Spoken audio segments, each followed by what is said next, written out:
Alright guys, today I'll be giving you a review of Millennium Force at Cedar Point.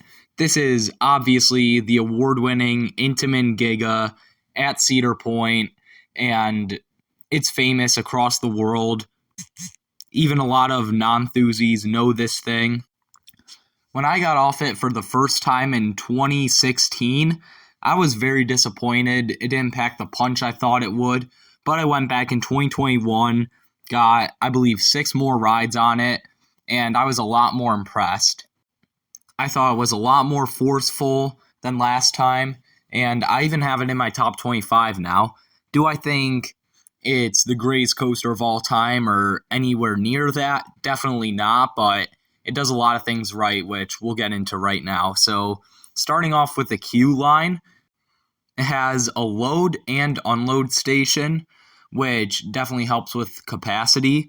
I thought the crew was all right. It wasn't like Banshee's crew or anything, but they definitely weren't slow.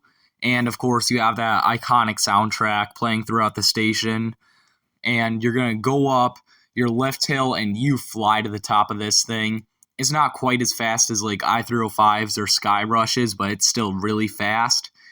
If you look to your right, you're going to get a great view of Cedar Point and the lake to the right. And then to the left, you're going to get a better view of the lake. And then if you look straight ahead, you're just going to see track until you crest the lift. But when you do crest the lift, you're going to get a great view of the lake ahead of you. And then you're going to plummet down that first drop. This drop is one of the parts of the ride that I still find very overrated. A lot of people say it's one of the best drops of all time. I definitely have to disagree. I think it's the weakest of the Giga drops. And I'm going to be comparing it to other Gigas, especially I-305 a lot, because that's the other Intamin Giga. And I-305's just got the best drop on any of the Gigas. It's the punchiest, I'm sorry. It's a lot shorter than this one in like Furies and Orions and whatnot, Leviathans, but it's just punchier than these.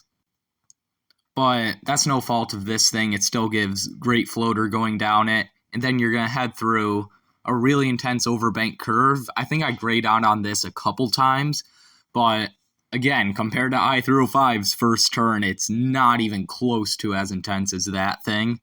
Then you're going to turn to the left, really showing off its speed, which I feel like is what this ride does best, showing off its speed. The forces itself aren't very good. Like, they're kind of on par with like a mid-tier B&M Hyper, the forces, but you combine that with the blistering speed of this thing, and you have a great ride. Now, if you can combine that speed with a world-class layout like I-305, then, I mean, that's the best coaster in the world. But enough talking about I-305.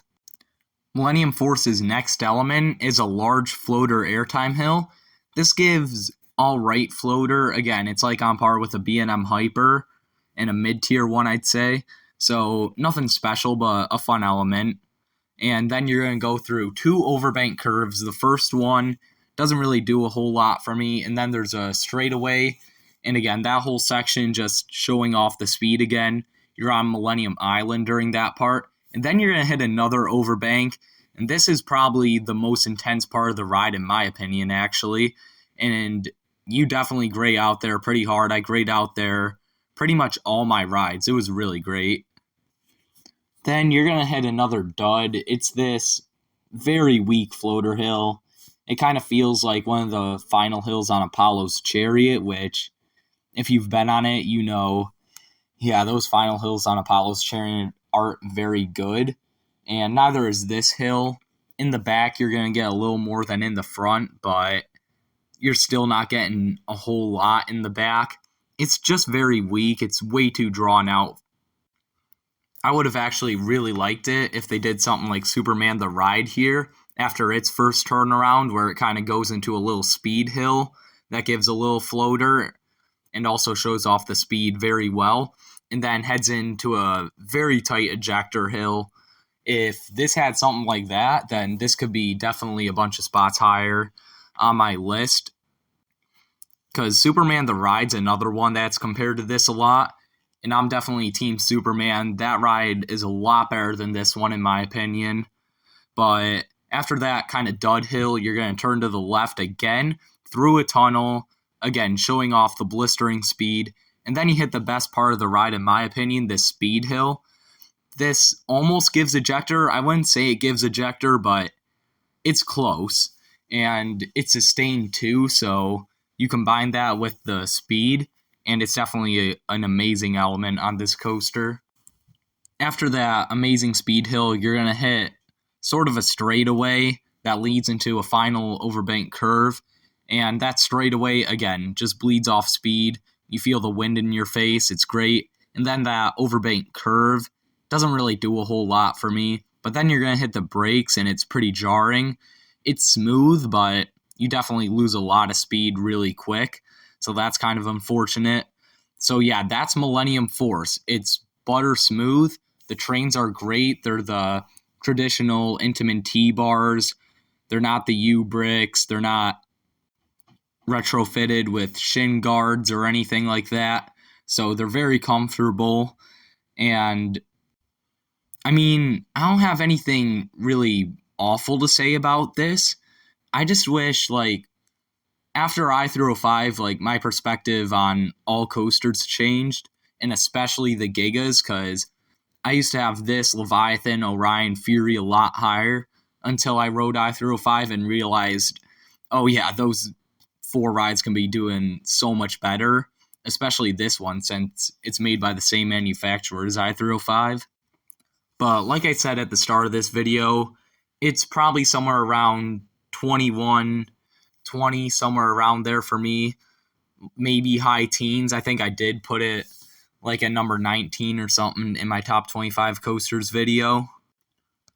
I think Orion's better than Millennium Force after thinking about it some more, and maybe even Leviathan, just because the drops are better, and I feel like the actual elements themselves are slightly better.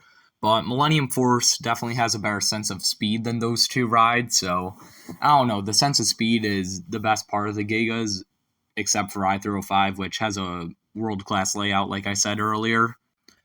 But that's probably a good thing for Cedar Point, that Millennium Force isn't too overly intense, because, I mean, it draws the lines, and obviously I-305 doesn't, because it's too intense for most people, but Millennium Force strikes the GP balance just right, if you're familiar with that, if you watch Coast Tunes at all. The enthusiasts like it, the GP love it, it's a perfect ride for the park. So for its final score, I'm going to give it a 9 out of 10. It's a low 9, but it's still a 9.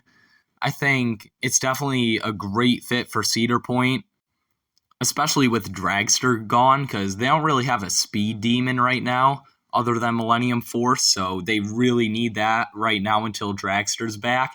And even with Dragster, that's a launch. This has that massive first drop.